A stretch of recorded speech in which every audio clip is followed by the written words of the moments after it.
talking about this place being somehow a place that comes before literature for you, before your writing life. Yeah, I think Newcastle is a really formative area. I lived here between the ages of 6 and 9, and so at that point I read a lot of books, I guess, but I wasn't interested in writing. I didn't become interested in writing until I moved to London.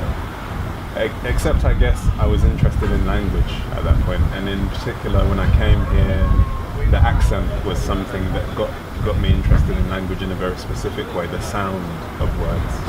So although it's before my writing life, it did really influence my interest in the way people speak, how they form words, and how you can play with that as a writer and poet. Yeah, it's definitely that kind of a space for me. So in a way, does that mean place for you exists in language? So there's a layer of your imagination where Newcastle is the physical articulation of sounds?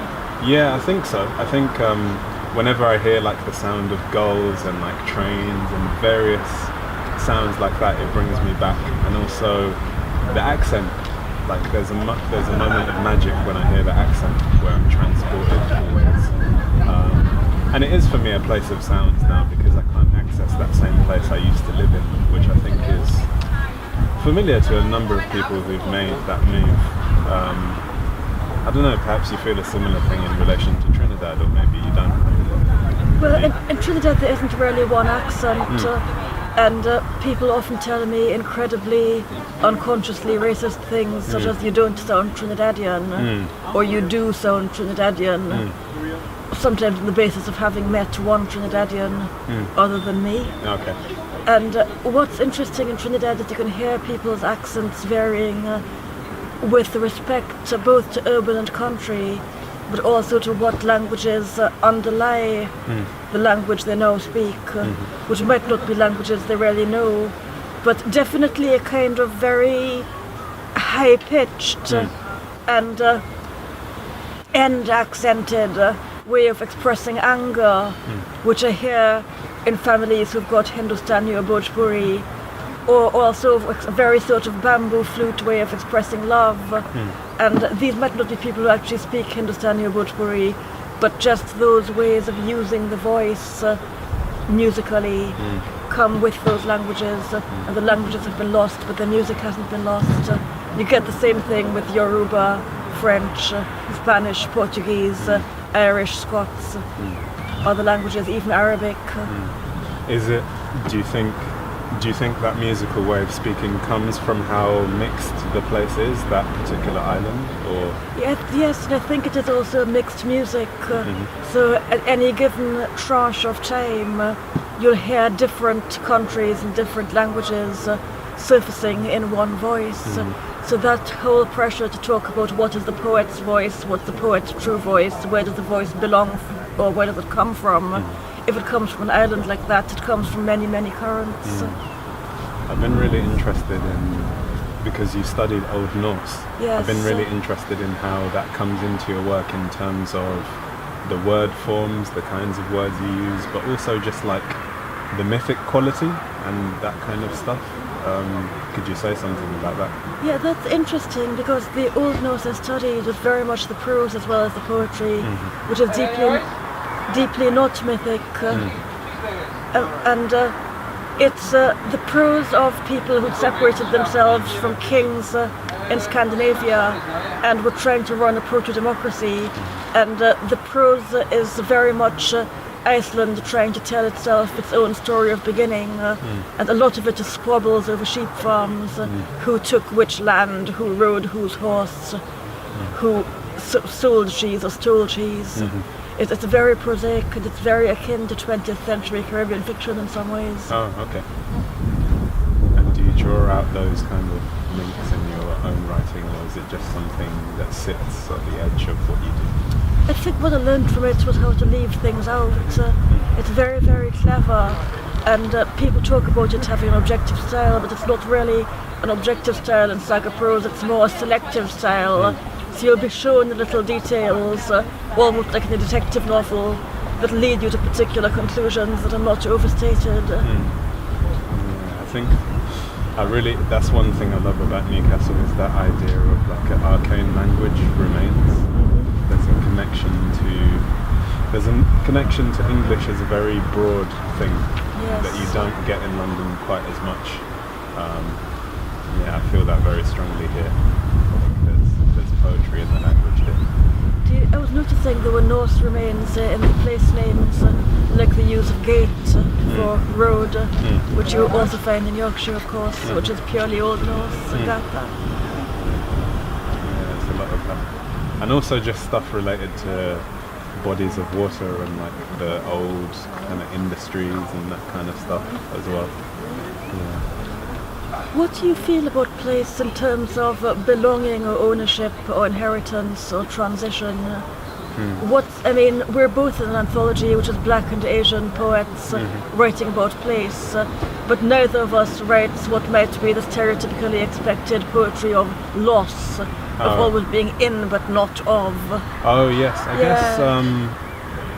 I guess I came to this place, Newcastle, and didn't feel pushed away by it actually.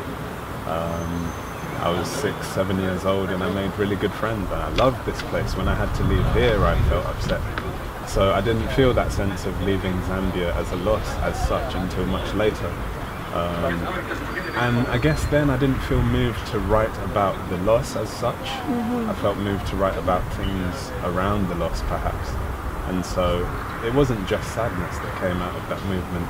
I think that movement allowed me to write poetry and express in language in these terms, because if I'd stayed in Zambia I wouldn't be a poet, and being a poet is one of the things that keeps me sane. Right.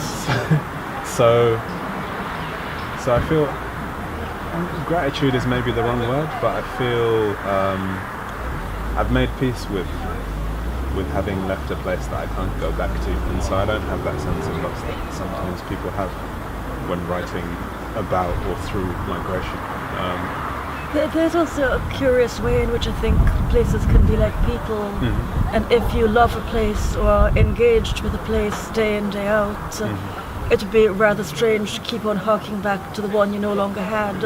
It would be like the person who keeps telling a wife or husband about the girl or boy they had a crush on when they were 11 and never got together with, but have an imaginary perfect life with. Yeah.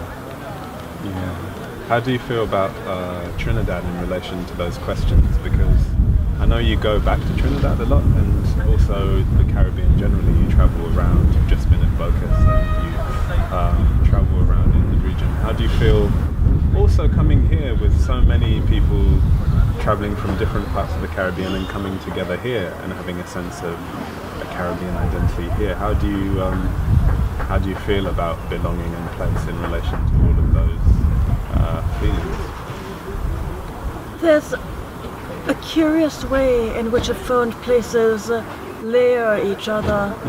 So there's a way in which when I am going towards Cambridge from anywhere else in Britain, the landscape starts to flatten out.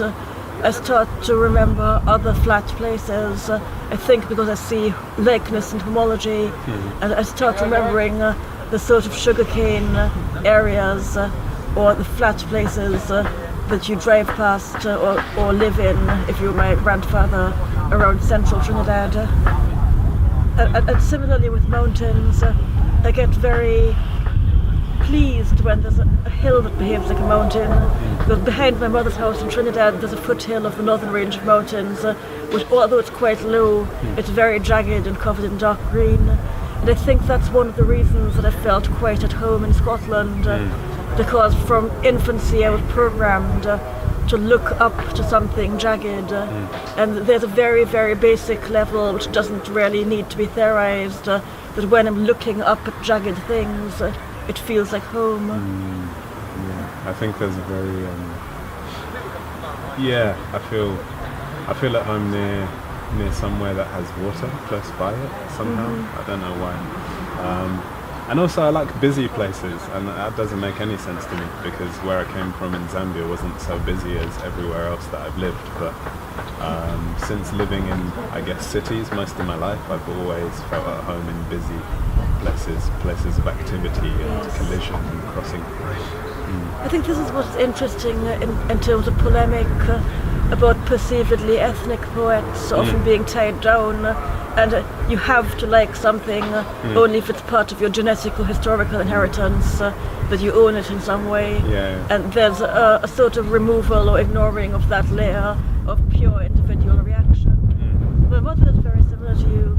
I mean, she has lived in cities like London and Paris. She definitely likes the bustle.